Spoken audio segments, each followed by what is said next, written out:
Oke, sekarang kita masuk dalam bagian yang kedua untuk materi PBB sektor lainnya. Ya, tadi untuk PBB sektor lainnya untuk bagian 1 teman-teman sudah melihat pembahasan mengenai subsektor perikanan tangkap dan perikanan budidaya. Ya, perikanan tangkap dan pembudidayaan ikan, ya, pembudidayaan ikan. Nah, uniknya dari dua ini adalah mereka ya menggunakan nilai jual pengganti untuk menghitung nilai bumi. Dalam hal terdapat hasil produksi. Kalau tidak ada hasil produksi, maka mereka nanti akan menggunakan nilai dalam Kapdirjen. Ya. Kemudian uniknya lagi untuk subsektor ini adalah mereka NJOP-nya itu hanya NJOP bumi saja, tidak ada NJOP bangunan, karena dalam usaha perikanan tangkap dan pembudidayaan ikan, ini pembudidayaan ikan kok akan ya, pembudidayaan ikan itu tidak ada konstruksi teknis yang ditanam atau dilekatkan secara tetap pada tanah atau perairan. Maka di sana hanya ada NJOP bumi saja, kita tidak mengenal ada NJOP bangunan. Ya, ini yang khas dari perikanan tangkap dan pembudidayaan ikan. Nah, sekarang kita akan masuk dalam subsektor yang lain, ada 4 subsektor gitu ya, yaitu jaringan pipa, jaringan kabel, ruas jalan tol, dan kemudian ada fasilitas penyimpanan dan pengolahan. Nah, kita masuk yang pertama dulu, yaitu jaringan pipa. Nah, jaringan pipa ini yang dimaksud tentu saja jaringan pipa yang ada di perairan, ya, ada di perairan. Sebutannya bawah laut, tapi bukan di dalam dasar laut, ya. Jaringan pipa yang ada di perairan lautan, ya. Jadi mereka, jadi di dasar laut kita itu ada sangat banyak, ya.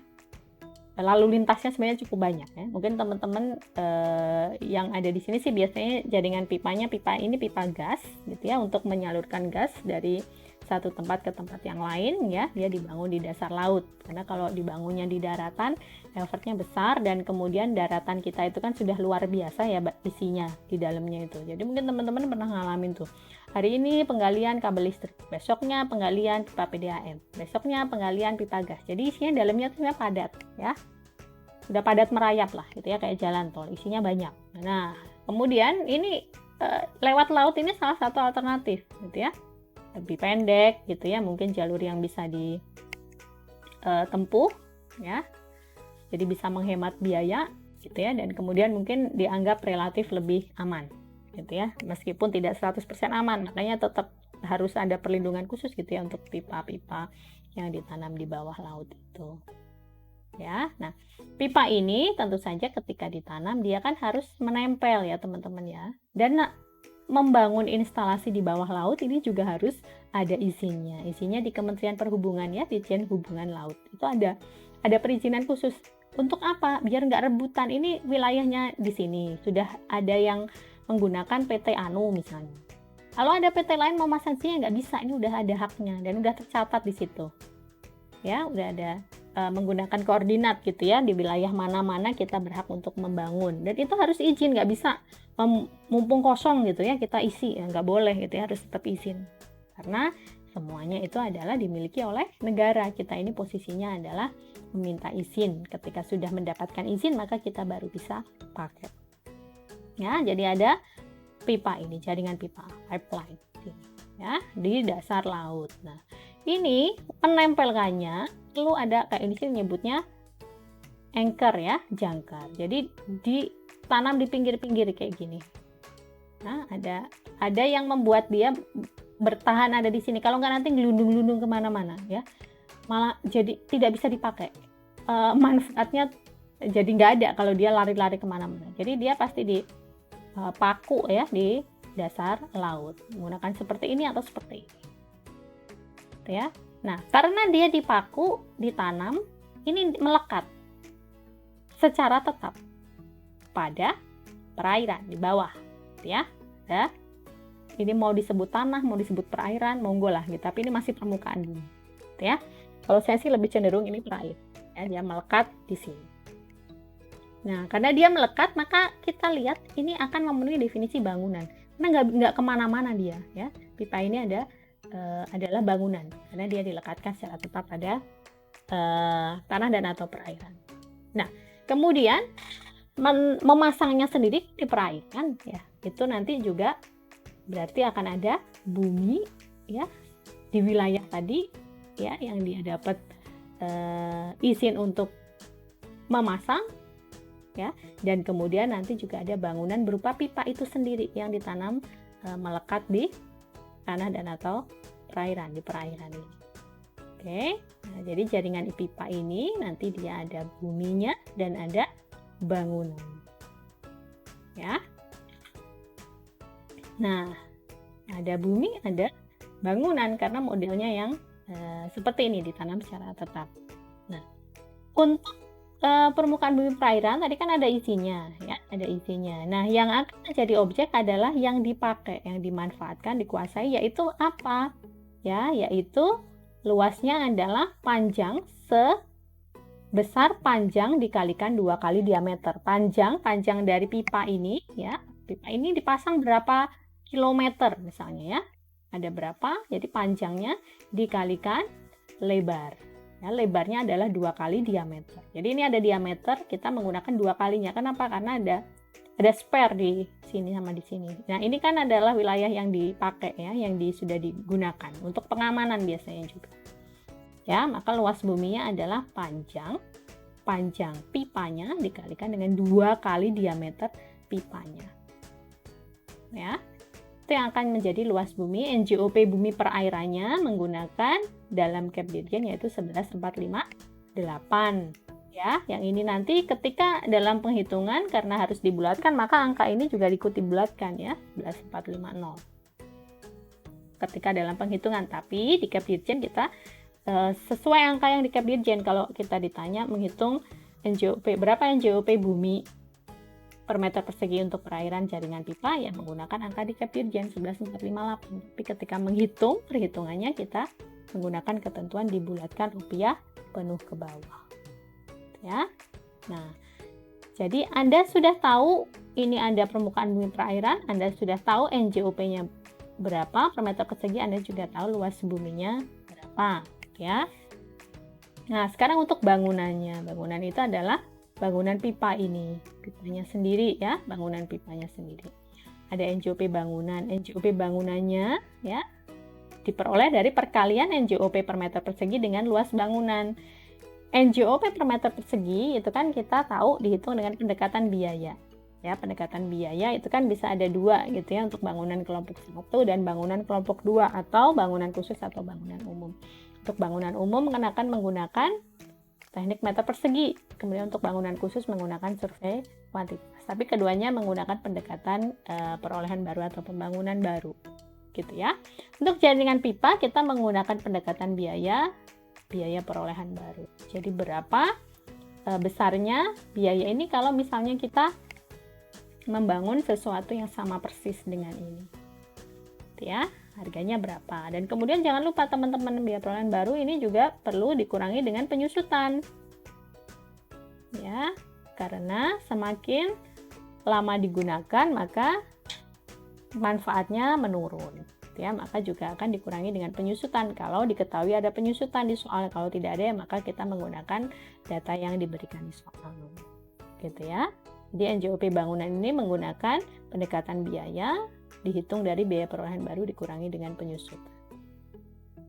Sedangkan luas ya, luas pipa itu karena bangunannya pipa, luasnya adalah panjang dikalikan diameter. Jadi kita ngomongin pipanya itu sendiri, panjang kali diameter. Jadi nanti kalau ada soal untuk jaringan pipa, teman-teman ingat menghitung NJOP-nya seperti apa untuk bumi maupun bangunan, kemudian untuk luas bumi dan luas bangunan. Gitu ya.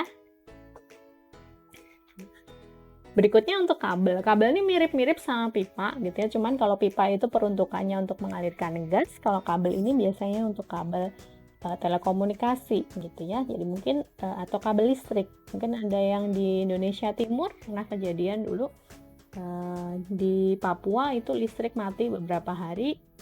Sebabnya adalah karena kabel listriknya bawah laut itu kena jangkar kapal. Gitu ya. Nah, itu accident, tidak sengaja. Nah, tapi dari situ, dari pemberitaan itu juga saya baru ngeh gitu ya, oh ternyata di lautan kita itu ada kabel listrik ya, sama ada kabel internet gitu ya. Jadi banyak gitu ya isinya di lautan kita. Ya, nah jadi mirip dengan pipa tadi, tapi kalau pipa itu tujuannya untuk mendistribusikan gas, kalau di sini yang distribusikan itu tergantung gitu ya, milik siapa, ada listrik, ada juga internet atau juga telkom. Ya, jadi mereka sama seperti yang tadi, nempel di dasar sini. Ada pemberatnya dan kemudian juga ditanam, dilekatkan. Nah, jadi mirip seperti ini ya, kabel laut ini untuk internet. Nah, dia seperti ini modelnya kan, ditanam dilekatkan secara permanen gitu ya, tetap untuk dan tidak pindah-pindah. Gitu ya. Nah, jadi dari model yang seperti ini nanti kita tahu juga dia sama dengan pipa, dia punya perairan dan dia punya bangunan. Karena bangunannya memenuhi definisi konstruksi teknis. Sedangkan untuk perairannya, ya karena memang yang dimanfaatkan adalah permukaan bumi berupa perairan. Dan ini juga pemasangannya sama dengan pipa tadi, butuh izin dari HUBLA, Hubungan Laut, ya, Kementerian Perhubungan. Menghitungnya juga sama. Karena dia secara karakter, memang karakter dan proses bisnisnya sama gitu ya. Yang beda adalah kabelnya dipakai untuk kabel ini dipakai untuk telekomunikasi ya dan listrik. Kalau pipa dipakainya untuk mengalirkan gas gitu. Tapi secara secara karakternya sama gitu ya. Maka menghitungnya juga sama ya, teman-teman lihat ini kan sama nih. NJOP bumi per meter persegi menggunakan cap dirjen. Luas bumi juga sama, panjang kali 2 kali diameter. Karena modelnya juga sama gitu ya. Cuman yang di sini ini dalamnya isinya serat ya, fiber optik atau apa gitu ya. Kalau pipa gas kan dalamnya kosong karena untuk mengalirkan gas gitu ya. Jadi beda di ya kabelnya itu sendiri gitu yang berbeda, atau pipanya itu sendiri beda. Yang dipasang ini yang berbeda, tapi model proses bisnisnya sama ya. Jadi dia luas buminya juga sama, panjang kali 2 kali diameter. Jadi pipa sama kabel tuh bentuknya mirip ya, belum ada kita ketemu jaringan kabel bentuknya kotak atau pipa yang bentuknya juga kotak gitu ya. Jadi saya nggak ngerti, mungkin ada kaitannya sama fisika, tapi bentuknya selalu seperti ini ya, silinder ya. Nah jadi luas buminya juga sama, panjang kali 2 kali diameter. Nanti untuk bangunan juga sama, untuk kabel ini sendiri ini NJOP per meter perseginya dihitung dengan biaya perolehan baru dikurangi penyusutan. Nah, kemudian untuk bangunannya dihitung luasnya dengan cara panjang kali diameter ya, mengalihkan panjang dengan diameter dari kabel itu sendiri. Di situ ketemu luas bangunan. Nanti tinggal dikalikan NJOP bangunan per meter persegi, jumlahkan NJOP bumi sama NJOP. Nah, ketemulah NJOP ya, nanti tinggal dikurangi NJOP TKP dan dikalikan NJKP dengan besaran NJKP, kita mempertimbangkan besaran NJOP sebagai dasar pengenaan PBB. Oke, seperti itu untuk jaringan kabel. Jadi kabel dan pipa ini identik. Bedanya adalah tujuan penggunaan dari pipa dan kabel itu sendiri. Ya. Kemudian kita masuk ke yang ketiga, yaitu ruas jalan. Ya, ruas jalan tol. Di Indonesia, ruas jalan tol yang masuk dalam PBB sektor P5L, sektor lainnya ini hanya satu, yaitu Bali Mandara. Meskipun kita punya ada jalan lain gitu ya, yang sebenarnya dulu pernah dikenai PBB ini, tapi sekarang sudah nggak lagi. Jadi Bali Mandara gitu ya, yang sekarang merupakan objek kepanjangannya kalau nggak salah Maju, Aman, Damai, Sejahtera kalau nggak salah ya untuk yang Bali ini, tapi ini singkatan ya. Nah dulu sebelum ini saya lupa mulai tahun pajak berapa ya, itu sebenarnya ada juga jembatan Suramadu. Jembatan Suramadu dulu itu tol ya, Suramadu itu Surabaya Madura ya, Surabaya Madura, dia menghubungkan Surabaya dan Madura melewati lautan gitu ya. Yang melewati lautan itu merupakan wilayah pemerintah pusat, jadi kena PBB dari DJP gitu ya. Namun sekarang Suramadu sudah tidak lagi dikenai PBB sektor lainnya. Kenapa? Karena dia bukan lagi tol, artinya lewat situ gratis gitu ya, sudah tidak dipungut biaya tol. Kalau sudah tidak dipungut biaya tol, maka dia masuk dalam kategori kepentingan umum, maka tidak dikenai PBB. Ya, nah untuk yang saat ini ada memenuhi kriteria di perairan, gitu ya, bukan dalam wilayah kabupaten kota, itu hanya ada Bali Mandara ya, jalan tol Bali Mandara. Nah, ini ilustrasinya saya ambil dari internet ya. Nah, modelnya seperti ini teman-teman kalau bangun jalan tol baik di darat maupun di laut sama. Jadi ada pondasi gitu ya untuk megang atasnya ini. Nah, jadi ini banyak nih pondasinya, kakinya banyak kakinya. Nah, ini ya sepanjang jalan tol itu ada kakinya di bawah. Oke, ada kakinya di bawah. Nah, model ini menunjukkan pada kita bahwa nanti akan ada bangunan. Ya, ada bangunan kenapa? Karena ini jelas memenuhi definisi ditanam atau dilekatkan secara tetap pada tanah dan atau perairan. Dan dia juga punya buminya ya, buminya itu seluas apa ya, seluas yang dipakai inilah untuk jembatan ini, untuk ruas jalan tol ini. Jadi dia punya bangunan dan dia juga punya bumi. Nah, permukaan bumi perairan ya, itu nanti akan dihitung NJOP buminya. NJOP bumi per meter perseginya ditetapkan dalam Kepdidien 11458. Nah, sekarang isunya di luas bumi. Luas bumi itu adalah seluas bumi yang dipakai atau dimanfaatkan. Ya, nah di sini yang dipakai atau dimanfaatkan itu adalah jumlah tapak. Tapak itu yang ini ya, berdiri-berdiri ini loh. Ini tapak. Ini satu, berarti ada dua tapak ya. Satu ini kan kanan kiri itu ya. Jadi ada jumlah tapak dikalikan luas pondasinya yang di bawah ini. Nah, ini adalah bumi yang dipakai. Tempat nempelnya ini bumi yang dipakai. Ya. Nah, jadi ada berapa ini tapaknya dikalikan luas pondasi per tapak.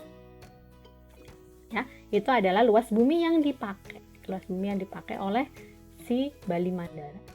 Nah, kalau nilainya sendiri kita menggunakan Kepdidien 11454. Gitu ya. Nah, kemudian untuk bangunan, ya bangunannya itu berarti ruas jalan tol ini sendiri ya. NJOP bangunan menggunakan ini ya, perolehan baru. Menggunakan perolehan baru sama seperti tadi ya, mungkin di sini ada harusnya nilai atau harga gitu ya, saya lupa. Kita mengikuti yang ada di PMK. Kemudian luas bangunannya adalah panjang ruas kali lebar ruas. Panjangnya ini berapa, panjang jalan tol ini berapa, dikalikan lebar ini. Ini luasnya, luas bangunannya tuh panjangnya ini dengan luasnya ini dikalikan dengan luasnya. Luas, lebar ya, sorry, ini lebar, ini panjang. Di luas adalah panjang kali lebar, panjang jalan tol dikalikan lebar jalan. Ini ya, ketemu luas bangunan. NJOP bangunannya dihitung ya, kemudian dikalikan luas bangunan, ketemu NJOP bangunan. NJOP bumi tambah NJOP bangunan, nanti ketemu NJOP. Selanjutnya dihitung, diproses seperti penghitungan yang biasa ya, Anda menghitung PBB terutang. Oke ya. Kemudian lanjut. Yang berikutnya adalah fasilitas penyimpanan dan pengolahan. Ini adalah hal baru gitu ya. Sebelum tahun pajak 2020 tidak ada pengaturan secara eksplisit untuk hal ini, fasilitas penyimpanan dan pengolahan. Yang ada adalah fasilitas penyimpanan dan pengolahan, tapi yang khusus digunakan untuk kegiatan usaha pertambangan ya secara umum. Jadi dia berada dalam wilayah yang diberikan izin usaha pertambangan atau dalam kontrak kerjasama. Kalau ini berada dalam wilayah yang diberikan kontrak kerjasama, gitu ya, dan dimiliki oleh perusahaan yang memang memegang, yang merupakan kontraktor kontrak kerjasama, maka nanti dia masuknya ke PBB sektor pertambangan. Namun ada kalanya di lautan kita itu ada fasilitas penyimpanan dan pengolahan yang bukan dalam kaitannya dengan pertambangan yang dilakukan di offshore, gitu ya. Jadi mungkin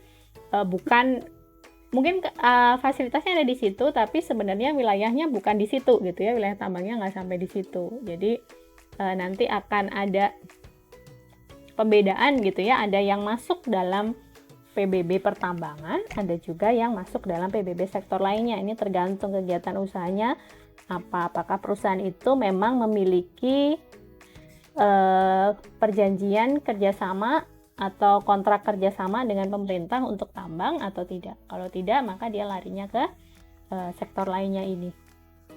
Ya, nah ada 6 ada 6 jenis fasilitas yang masuk. Yang pertama adalah ini, Floating Storage and Offloading atau FSO, fasilitas penyimpanan dan pembongkaran terapung. Ini ya definisinya seperti ini. Bangunan terapung kapal digunakan sebagai tempat untuk menyimpan crude oil. Crude oil ini biasanya dari floating production system atau floating processing unit ditransfer ke floating storage offloading melalui sistem sembuh lah ya. Angel iki ya, karena kita bukan berada di bidang ini ya. Ini kalau membaca saja itu ya. Melalui sistem submerged turret loading atau STL, kemudian diekspor atau offload ke shelter tanker melalui flexible hoses pada bagian belakang FSO. Jadi dalam pengelolaan atau pengolahan minyak dari tambang di offshore itu ya, itu kan ya, kita tahunya biasanya platform atau rig ya. Itu biasanya hasilnya juga ditaruh dalam kapal tanker gitu yang akan membawa ke daratan untuk diolah lebih lanjut ya. Nah, ada kalanya juga ketika penambangan dilakukan bukan menggunakan platform rig yang berdiri di tengah laut yang biasanya teman-teman lihat itu gitu ya. Ada kalanya memang menggunakan fasilitas penyimpanan dan pengolahan ya, FSO. Nah, itu ketika kadang membutuhkan lebih dari satu fasilitas gitu ya, lebih dari satu fasilitas. Jadi diestafetkan gitu ya. Ada yang kapal yang memang bisa untuk production gitu ya, ada juga yang hanya sifatnya menyimpan saja. Ada juga yang diperlukan untuk memproses lebih lanjut karena tidak semuanya fit dalam satu platform yang ada di tengah laut itu. Ya, jadi ini yang salah satunya namanya adalah floating storage and offloading. Kemudian yang kedua adalah floating production system. Ini sistem produksi. Habis produksi nanti dipindahin ke kapal yang lain. Jadi di sini nyebutnya memproses reservoir dari production wells. Ya, jadi habis di sedot dari dalam masukin sini untuk memisahkan ini ya, air, gas dan minyak mentah. Karena dia nggak punya fasilitas penyimpanan, nggak ada storage-nya, dia hanya production doang, maka nanti storage-nya dipindahin ya, bisa ke sini, dari sini ke sini. Jadi hasil dari sini tuh ada selangnya gitu ya, pindah ke sini ya, atau bisa juga ada jaringan pipa langsung ke daratan untuk menyalurkan hasil pengolahan yang dia lakukan. Kemudian yang ketiga ada floating processing unit. Ini fungsinya sama dengan floating production system, memisahkan crude oil dengan gas dan air. Ya, ini juga nggak ada, jadi sama dengan seperti ini, dia dipindahkan ke daratan melalui pipa atau ada kapal yang lain gitu ya, dipindahkan ke kapal yang lain. Oke, kemudian yang berikutnya ada floating storage unit ya. Kalau tadi processing and production, yang ini storage saja ya, tapi tidak ada pembongkarannya. Jadi yang di sini menyalurkan minyak ke onshore facility. Ini definisi yang saya ambil itu terbatas pada yang minyak bumi saja ya, minyak bumi atau gas bumi, karena memang yang secara umum ada di lautan yang terkait dengan proses bisnis itu. Ya, biasanya floating storage unit lebih cenderung langsung menyalurkan crude oil ke onshore facility melalui pipeline daripada ke shelter tanker. Jadi biasanya kalau dari storage unit ini kemudian langsung ada mereka menyalurkan ke pipa yang ke darat. Ya, tidak dipindahkan ke kapal yang lain. Oke, kemudian floating production storage and offloading. Nah, kalau yang di sini lengkap gitu ya, struktur terapung dapat digunakan sebagai tempat produksi, storasi, penyimpanan maupun offloading minyak dan gas bumi lepas pantai. Kemudian yang berikutnya ada floating storage regasification unit atau FSRU. Ini struktur terapung untuk penyimpanan dan proses regasifikasi gas di laut lepas. Ya. Oke. Nah, keenam fasilitas penyimpanan dan pengolahan ini menjadi objek PBB sektor lainnya. Ya. Nah, dia nanti memenuhi definisi sebagai bangunan. Kenapa? Ya, dia kapal gitu ya. Kapal itu kan sebenarnya mobile ya, bisa pindah-pindah. Namun demikian, kapal ini tidak dimaksudkan untuk berpindah dengan mudah. Jadi mereka biasanya akan settle di tempat itu selama beberapa waktu, ya, selama beberapa waktu. Jadi sudah di set gitu ya, berapa puluh tahun gitu sesuai dengan kandungan migas yang ada di situ. Jadi mereka tidak mudah untuk dipindahkan. Mereka memang bisa bergerak karena kalau ada badai atau apa mereka juga tetap perlu melindungi gitu ya. Tapi dia sebenarnya maksudnya adalah tidak untuk dipindahkan dalam waktu yang cukup lama, ya. Maka mereka memenuhi definisi bangunan. Ya, di situ akan ada NJOP bangunan. Nanti NJOP bangunan per meter perseginya dihitung menggunakan nilai perolehan baru dari fasilitas ini. Kemudian luas bangunannya adalah panjang gitu ya, kali dengan lebar fasilitas, atau panjang kali lebar kapal kalau ini bentuknya kapal. Ya. Kemudian permukaan bumi perairannya sendiri, yang wilayah yang ada izinnya, ya, karena untuk bisa menggunakan fasilitas penyimpanan dan pengolahan di laut juga diperlukan izin, sama seperti tadi yang digunakan untuk pipa, kabel, itu juga perlu izin gitu ya. Nah, namun untuk pipa dan jaringan pipa dan kabel kan yang kita pakai yang dia manfaatkan gitu ya. Nah, di sini juga yang dia manfaatkan sebenarnya karena modelnya yang tidak berpindah-pindah ini, maka perizinannya sudah disesuaikan gitu ya, sesuai dengan kondisi dari fasilitas yang dipunyai oleh perusahaan. Nah, nanti NJOP bumi per meter perseginya ini menggunakan 11458, luas buminya adalah luas sesuai izin. NJOP bumi dengan NJOP bangunan dijumlahkan, ketemulah NJOP, dan kemudian nanti dihitung PBB-nya seperti biasa. Anda hanya perlu memperhatikan besaran NJKP-nya berapa, apakah 20% atau 40%, gitu ya. Nah, ini termasuk barang baru, jadi kita belum bisa eksplorasi lebih banyak karena permasalahan terkait ini mungkin baru akan mengemuka di beberapa tahun pengenaan gitu ya, nanti kita lihat perkembangannya. Nah, ini contoh perhitungan untuk selain ikan, ya, selain perikanan tangkap atau pembudidayaan ikan. Saya tidak bisa memberikan contoh untuk setiap subsektor gitu ya.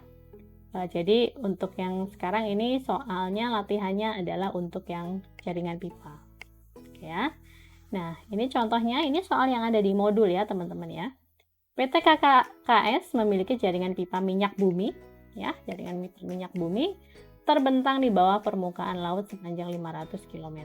Pipa berdiameter 0,5 meter tersebut dibangun pada tahun 2017 dengan nilai 1 triliun. Berapakah PBB terutang dari objek PBB tersebut untuk tahun pajak 2020 jika penyusutan adalah sebesar 50%? Dibangun 2017, maka tahun 2020 ada pajak terutang. Ini jaringan pipa, ya. WP-nya nanti adalah PT KKS, ini WP. Nah, kemudian kita lihat ya kondisi bumi dan bangunan, apa informasi yang kita bisa peroleh. Ini terbentang di bawah permukaan laut, ya, asumsi kita ini berarti laut yang di luar wilayah kabupaten kota gitu ya. Maka masuk dalam PBB sektor lainnya. Buminya nanti ada NJOP bumi, ya, untuk permukaan bumi perairan. Meter persegi dia akan menggunakan Cap Dirjen. Kemudian untuk luasnya, ya, luas buminya adalah, ada yang ingat? Ya, nanti panjang kali 2 kali diameter. Ya, panjangnya adalah panjang pipa ini ya 500 km.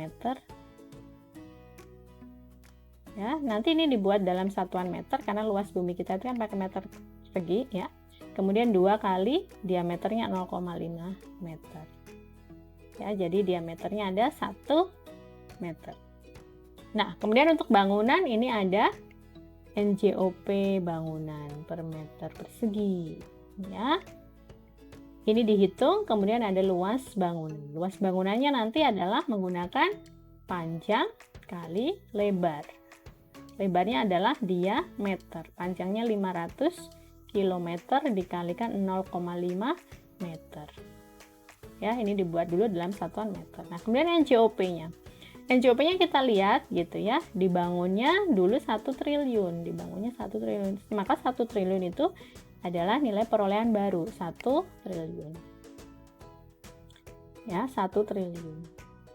1 triliun ini untuk 500 km. Ya, berarti nanti dihitung 1 triliun ini kalau 1 triliun untuk 500 km. Kita harus menghitung nanti per meter perseginya. Boleh mau 1 triliun dibagi 500 km dulu ya, itu nanti ketemu berapa NJOP per meter gitu ya, berapa NJOP per meternya pada saat pembangunan baru dulu 1 triliun dibagi 500 km dan diubah dalam satuan meter, kemudian ada penyusutan 50%, maka dikurangi 50% gitu ya untuk menghitung penyusutannya. Nanti setelah dikurangi penyusutan itu akan ketemu berapa nilai yang akan kita gunakan untuk menghitung PBB pada tahun pajak 2020. Nah, seperti ini ya PT KKKS. Nah, buminya, luas bumi tadi dihitungnya seperti apa? Ini panjang kali diameter, 2 kali diameter. Ya. Panjangnya adalah 500 km, dibuat dalam satuan meter. Ya, kilo hektodekameter 3, berarti nanti 500.000 ya. Semoga saya nggak salah hitung ya teman-teman ya. 500.000 meter persegi. Oke.